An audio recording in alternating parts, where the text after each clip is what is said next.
राज्य सचिव महोदय, आपने प्रस्तावना में कार्यक्रम की ब्रीफ कर दी है। क्योंकि साथियों, पहला सत्र उद्घाटन सत्र था, अब ये प्रबोधन सत्र है। तो प्रबोधन सत्र में प्रथम वक्ता के तौर पे मैं आमंत्रित करता हूँ डॉक्टर विजय यादव, वैज्ञानिक, भारतीय मानव विज्ञान सर्वेक्षण, वो आए और इस विषय पर अपने विचार रखें। डॉक्टर विजय यादव।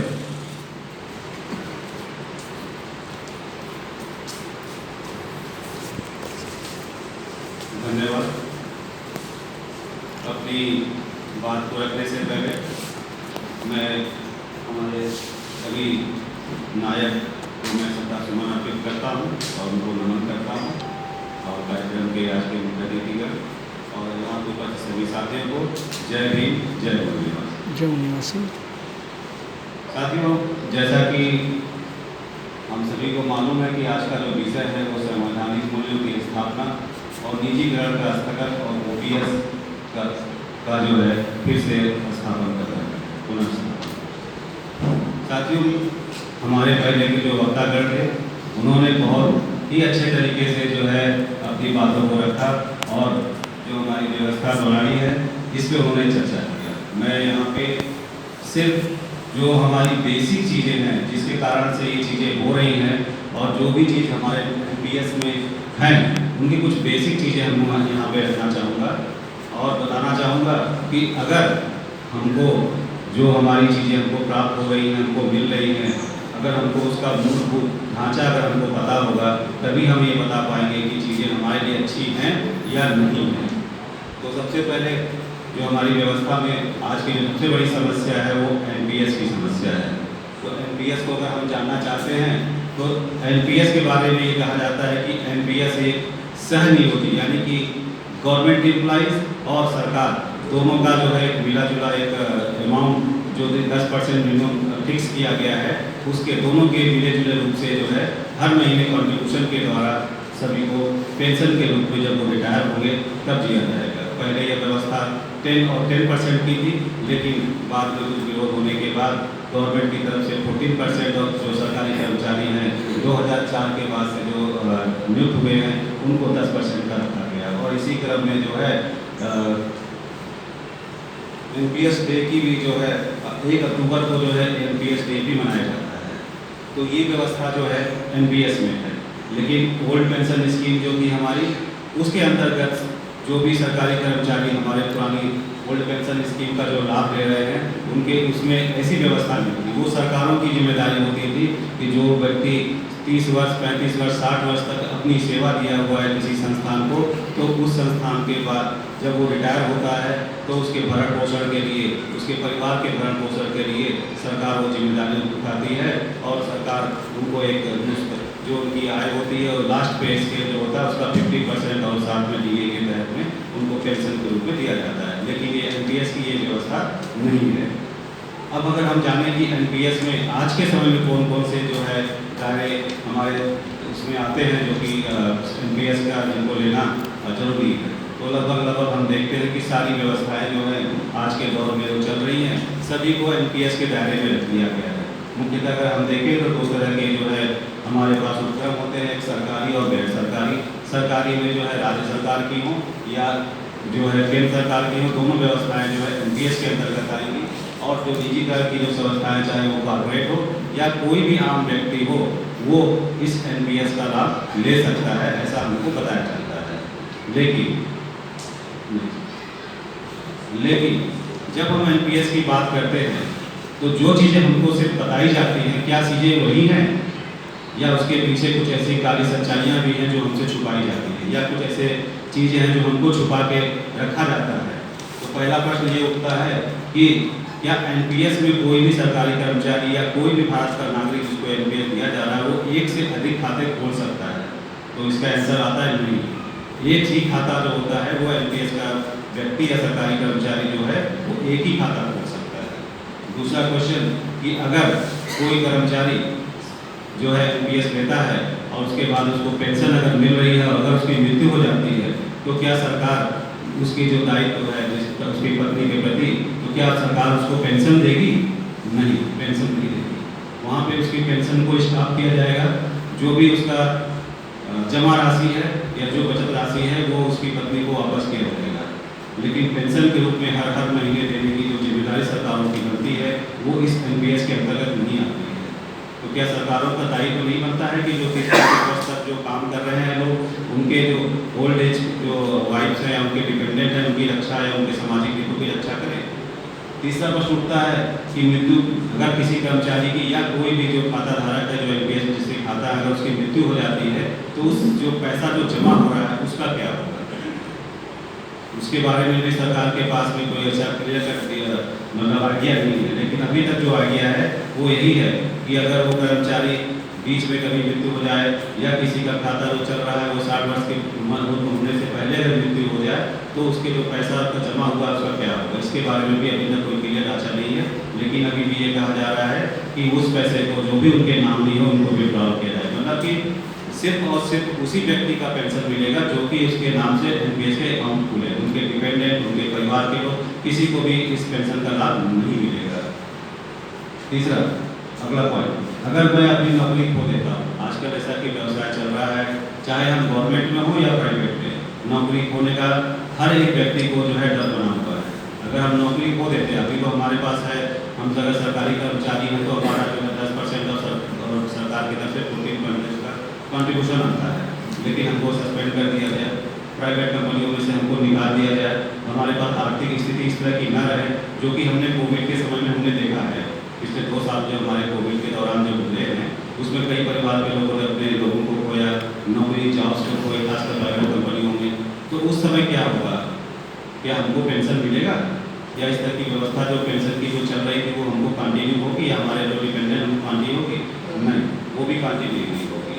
तो ये सब जो काली सच्चाइयाँ हैं ये जो है हमसे छुपाई जा रही है।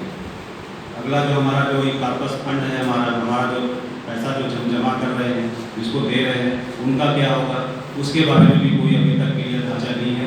अभी नए संशोधन आ रहे हैं, नए नियम बनाए जा रहे हैं कि हम जो कॉर्पस है उसमें से कुछ पैसा आपको दिया जाएगा, कुछ पैसा जो है दिया जाएगा। तो ये सब अभी तक कोई इसकी जो हमको जो बताया जाता है, हमको जो दिखाया जाता है, उसके विपरीत क्या उसकी सच्चाई है, क्या उसकी हकीकत है और किस तरह से वो लागू किया जाएगा, उसके बारे में आज तक जो है कोई भी क्लियर कट निर्णय अभी तक सरकार के द्वारा नहीं लिया गया है। अगला राष्ट्रीय पेंशन प्रणाली, इससे क्या क्या नुकसान होते हैं, जो अभी NPS जो चल रहा है उसके क्या क्या नुकसान है।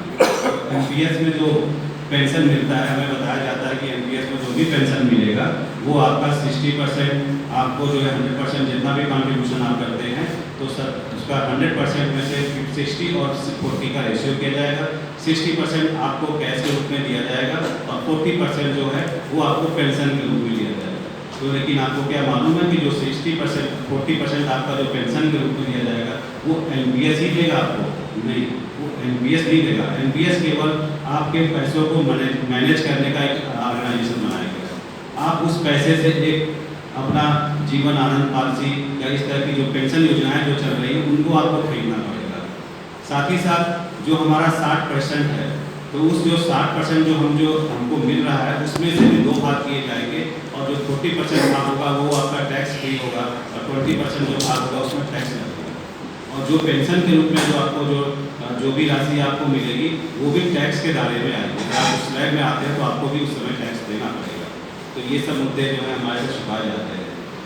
साथ ही साथ अगर हम देखें तो रिटायरमेंट के बाद जो इनकम टैक्स का मैं बात कर रहा था उसमें बताया कि इस तरह से जो हमको चीज़ें छुपाई जाती हैं, बहुत सारी चीज़ें NPS में। और सबसे बड़ी बात है कि जैसा कि हमारे पूर्व के वक्ताओं ने बताया कि अगर हम NPS में कोई भी कॉन्ट्रीब्यूशन करते हैं तो उसको निकालना संभव नहीं है, और अगर निकालते भी हैं तो उसको लिए 3 ही स्टेज बताई गई हैं जो कि हम उस पर निकाल सकते हैं। या हमारे पास कोई मेडिकल की बहुत बड़ी इमरजेंसी हो, वो भी तभी संतुष्ट होने जो हमारा जो गवर्नमेंट है जो वो संतुष्ट होता है आपकी मेडिकल इमरजेंसी के ऊपर, तो आपको जो है उसमें से कुछ परसेंट, वो भी जो हमारा कॉन्ट्रीब्यूशन है, टोटल कॉन्ट्रीब्यूशन से नहीं, जो हमारा कॉन्ट्रीब्यूशन अगर है उसका 20% आपको दिया जाए। 25 है सर। तो ये है व्यवस्था। और अगर हम किसी को अगर चाहें कि हम किसी समय अपना NPS का खाता बंद कर दें, ये भी नहीं कर सकते हैं। एक फिक्स समय है, उससे पहले हम अपना NPS खाता भी नहीं बदल सकते हैं और ना उसको बंद कर सकते हैं, ना हम किसी को उसको ट्रांसफर नहीं कर सकते। वो आपके नाम से आपको ही करना है। और सबसे बड़ी बात कि जो आज ओल्ड पेंशन स्कीम के अंतर्गत एक हमको मानसिक रूप से और सामाजिक रूप से भी अगर हम देखें तो एक हम निश्चिंत जो है जिनको उपार्जन कर सकते थे रिटायरमेंट के बाद, कि हमको एक गारंटी था कि हमारा जो लास्ट पे ड्रॉन होगा वो आज की तुलना में कहीं ज़्यादा होगा, उसका 50% हमको एज ए पेंशन के रूप में हमको मिलेगा, जिसमें कि मैं और मेरी पत्नी जो है वो एक अच्छी जीवन जी सकेंगे। लेकिन आज के दौर में इसकी कोई गारंटी नहीं है। एनपीएस का पैसा हमारे पास होता है कि पूरा का पूरा पैसा गवर्नमेंट अपने मन चाहे के अनुसार शेयर्स मार्केट में या कंपनियों को दे देते हैं, और जिस दिन मैं रिटायर होता हूँ उस दिन उस हमारे जो पैसे हैं उसका जो भी वैल्यू होगा वो दिया जाएगा। कोरोना के टाइम में देखा हम लोगों ने कि जो भी हमारा फंड था वो काफ़ी नीचे चला गया था, काफ़ी नीचे माइनस में चला गया, मतलब हमको देना पड़ता अगर हम पैसा निकालते तो इस तरह की कोई गारंटी नहीं है कि आपको क्या स्कीम मिलेगा। और जो भी पैसा है वो सरकार के कंट्रोल में, उनके पास सारा डेटा है कि किस समय कितने मात्रा में जो है सरकारी कर्मचारी काम होते हैं, तो वो उन पैसे को कंट्रोल कर रहे हैं, मार्केट को भी कंट्रोल कर रहे हैं। तो सारी जो व्यवस्थाएं उनको कंट्रोल करके वो आपके पैसे को जो है डुबा भी सकते हैं या मिनिमम दे सकते हैं। तो वो सारा पैसा, जैसे हम लोग टीवी में ऐड देखते हैं कि शेयर मार्केट में पैसा लगाइए, आपका पैसा 10 गुना 20 गुना बढ़ता है, लेकिन आप नीचे जो है बहुत जल्दी पड़ जाए टर्म्स एंड कंडीशन की सारी जो व्यवस्थाएं हैं वो मार्केट के अधीन है। तो ये सारी चीज़ें भी मार्केट के अधीन, हमारे पास कोई भी सोशल सिक्योरिटी, हमारी सामाजिक सिक्योरिटी ऐसा कुछ नहीं है। तो इस तरह की समस्याएं हमारे पास ओल्ड पेंशन स्कीम में सुविधाएं थी, जिसमें कि हमारे सामाजिक और जो है सारी सुविधाएं मिलती थी, लेकिन न्यू पेंशन स्कीम के अंतर्गत हम पूरे के पूरे जो है मार्केट के ऊपर डिपेंड होते हैं। अगर हम बात करते हैं जो हमारी निजीकरण, आज जो व्यवस्था चल रही है निजीकरण क्या होता है, वह प्रक्रिया जिसमें कि सरकार जो है किसी भी संपत्ति को किसी भी व्यक्तिगत जो है व्यक्ति के हाथों में रख देती है, उस प्रक्रिया को हम निजीकरण कहते हैं। नेक्स्ट, निजीकरण होने से जो नुकसान होता है उसमें क्या क्या होते हैं। निजीकरण जो होता है वो कभी समाज के हित के बारे में नहीं सोचता है, उसका सोचना सिर्फ अपने व्यक्तिगत के बारे में होता है। कंपनी कभी भी एम्प्लॉयज़ के बारे में नहीं सोचेगी, वो हमेशा अपनी फायदा अपने जो है चीज़ों के बारे में ही सोचेगी, हमारी चीज़ें हमारे कंपनी कैसे ग्रो करे, उसके लिए हमेशा जो है सामाजिक सेकेंडरी या लास्ट फायदा। सार्वजनिक क्षेत्र के जो उपक्रम होते हैं जिसमें कि गवर्नमेंट एम्प्लॉय जो आते हैं वो धीरे धीरे कम होते जाएंगे, क्योंकि जैसा कि हम लोग देख रहे हैं कि एक समय था जो है पूरे भारतवर्ष में BSNL का नाम हुआ करता था, सारी जो है संचार व्यवस्थाएं BSNL के चला करती थी। लेकिन आज जो है सरकारों ने ऐसी स्थिति कर दी है कि BSNL जो है एकदम दूसरे के प्रकार पे, और जो वहाँ पर कर्मचारी काम कर रहे थे वो बहुत ही जो है मानसिक प्रताड़ना के साथ जूझ रहे हैं। वस्तु और सेवाओं का मूल्य बढ़ा देना, अगर हम देखते हैं आज ही अगर हम इस बात की तुलना, जैसा मैंने BSNL के बारे में ही बताया आपको, अगर हम BSNL के बारे में ही देखते हैं तो जब BSNL हुआ करता था तो उस समय जो है सरकारी जो है बाउंड होती थी कि गरीब तबके के लोगों को एक मिनिमम जो है सुविधा के साथ जो है संचार की व्यवस्था उपलब्ध कराई है। लेकिन अगर आज हम देखें तो BSNL की जो स्थिति खराब होने के कारण जो प्राइवेट संस्थाएं हैं इतनी ज़्यादा हावी हो गई है कि वो आज अपने संचार व्यवस्था को जो है लोगों तक पहुँचाने के लिए मनमाना पैसा हमसे वसूल रहे हैं, चाहे हमारे पास वो सुविधा देने के लिए पैसे हों या ना हों। हम मजबूर हैं संचार व्यवस्थाओं के द्वारा भी और कंपनियों के द्वारा भी कि हमको वो संचार व्यवस्थाओं की सुविधा देनी ही लेनी है, तो वो इसका फायदा उठाते हैं और वो हमको इसके लिए महंगे दाम देते हैं और हमको फिर वो सुविधा देते हैं, चाहे उसके लिए हम अपने घर को बेचे और मेरे जो हमारी संपत्तियाँ थे उसको बेचे, उनसे हमको जो है सरोकार की है। साथ ही साथ जो गरीब वर्ग है जो उनको जो है इन सुविधाओं को लेने के लिए काफ़ी संघर्ष भी करना पड़ता है। नौकरियों की जो है सरकारी व्यवस्थाओं में, जैसे कि हमारे पूर्व के वक्ता में बता रहे थे कि जो सरकारी नौकरियां होती हैं उसमें आरक्षण की व्यवस्था होती है, लेकिन अगर हम प्राइवेट के किसी भी ऑर्गेनाइजेशन में जाते हैं तो क्या हमको वहाँ पे आरक्षण की जो लाभ है हमारे संविधान में जो हमको सुविधाएँ दी गई हैं, क्या उनका लाभ हमको मिलेगा? बिल्कुल नहीं मिलेगा। वो सिर्फ उनको इस रोजगार में रखने के जो या तो काबिल हो या उनके लिए जो है काम कर सके। फिर जो कर्मचारियों को जो दी जाने वाली जो सैलरी होती है प्राइवेट में आप जानते हैं बहुत ही कम होती है, स्कूलों की अगर हम बात करें तो जो सरकारी स्कूल होते हैं वहाँ पे शिक्षक भी बहुत अच्छे होते हैं, उनकी जो गुणवत्ता होती है वो एक लेवल की होती है। वो ग्रेजुएशन करेंगे, पीजीटी का एग्जाम देते हैं, उसके बाद सेलेक्ट होते हैं। लेकिन अगर हम प्राइवेट स्कूलों में जाएँ तो वहाँ पे कैसे नारी होगा, वहाँ पे बस जो टीचर है उनको इंग्लिश का ज्ञान होना चाहिए, और फिर वहाँ के जो कर्मचारी है सरकारी स्कूल में, चाहे वो किसी भी वर्ग से हो, वो उनको अगर आप देखें तो उनकी सैलरी बहुत ही कम होती है, और उनके सर पे हमेशा ये होता है कि प्राइवेट व्यवस्था के लोग तब उनको जो है निकालते 5,000, 7,000, 10,000, इन्हीं सैलरियों पे जो है वो अपने परिवार का जो है पूरा भरण पोषण कर रहे हैं, और किस तरह की मानसिक वेदनाओं से वो जुड़ रहे होंगे वो हम और आपसे कल्पना ही कर सकते हैं। नेक्स्ट, तो अगर जैसे कि आज के समय में अगर हम देखें तो हमारी जो स्वास्थ्य की जो सेवाएं हैं उनका निजीकरण काफ़ी हद तक हो चुका है। शिक्षा की जो सेवाएं हैं उनका भी निजीकरण हो चुका है। जो वेलफेयर की जो सरकार की जो स्कीम्स चलती हैं वो भी जो है अभी काफ़ी सारी जो है बदलती जा रही हैं, और जो बुनियादी ढांचे हैं जैसे कि सरकारी उपकरण की जो चीज़ें हैं उनका भी जो है धीरे-धीरे ही हो रहा है। नेक्स्ट, तो अगर हम इन सब अभी अगर जो हमारे पास इन सब चीज़ों को अगर हम देखते हैं और इनका आकलन करते हैं तो हम ये पाते हैं कि जो व्यवस्थाएं आज चल रही हैं हमारे पास में, जो व्यवस्थाएं हमारे पास इस समय हैं, वो व्यवस्थाएं सिर्फ और सिर्फ शोषण के लिए ही बनाई गई हैं। चाहे वो निजीकरण की व्यवस्था हो या एमपीएस की व्यवस्था हो, वो किसी व्यक्ति के लिए या समाज के हितों को ध्यान में रख के नहीं बनाई गई। तो क्या हम केवल हमेशा शोषित होते रहेंगे, या केवल हम हमेशा जो है डरे हुए सहमे हुए ही रहेंगे, या हम उसके लिए कुछ कर भी सकते हैं? हाँ, बिल्कुल हम कुछ कर सकते हैं। तो हमारा क्या कदम होना चाहिए मेरे हिसाब से? नेक्स्ट, हम आगे क्या कर सकते हैं? तो मेरे पास इसके लिए टोटल जो है ये सॉल्यूशन है। पहला सॉल्यूशन ये है कि हमारा संविधान, हम संविधान को पढ़ें, समझें, जानें। जो हमारे उसमें मूलभूत अधिकार हमको दिए गए हैं, सब लोगों ने पहले वक्ताओं ने बताया कि जो हमारे मूलभूत अधिकार हैं उनको भी जानें, और जो हमारे मूलभूत कर्तव्य हैं उनको भी जानें, और साथ ही साथ जो सरकार या राज्य की संस्थाएं हैं उनके जो कर्तव्य हैं उनको भी बताएं।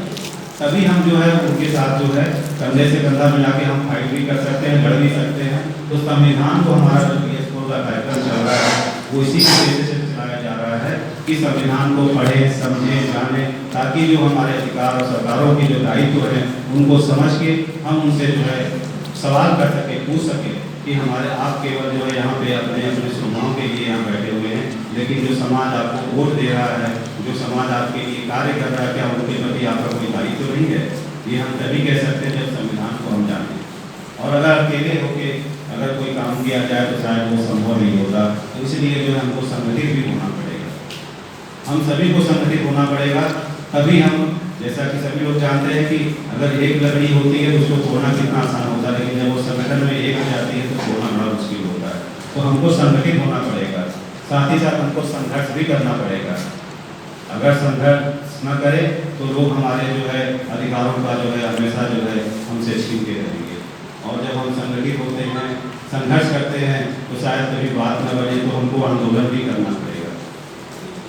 हमें आंदोलन करना भी चाहिए अगर हमें कोई चीज़ नहीं मिलता है, और आंदोलन के लिए हमको आगे बढ़ना चाहिए। और जब हम आंदोलन करते हैं या सभी कुछ होता है तो हमको एक लगता है कि शायद हम जो है इन चीज़ों को जो है पा लिए और हमारे जो है काम जो है खत्म हुआ नहीं। उसके बाद हमको सतत एवं व्यापक रूप से हमारे आंदोलन, हमारे संघर्षों, हमारे संगठन के जो टीकाकरण का गठन है उनका, उन सब चीज़ों का हमको चिंतन और मूल्यांकन करना चाहिए। उसके लिए हमारे जो पूर्वज हमको जो दायित्व देखे गए हैं उन्होंने क्या काम किया, उन्होंने जो विकट परिस्थितियाँ थी, इस समय आज तो हमारे पास संविधान का दायरा है जिसमें कि हम खड़े होकर जो है सवाल भी कर सकते हैं, कहीं भी बैठ के जो है मंथन भी कर सकते हैं, चिंतन भी कर सकते हैं, आंदोलन भी कर सकते हैं।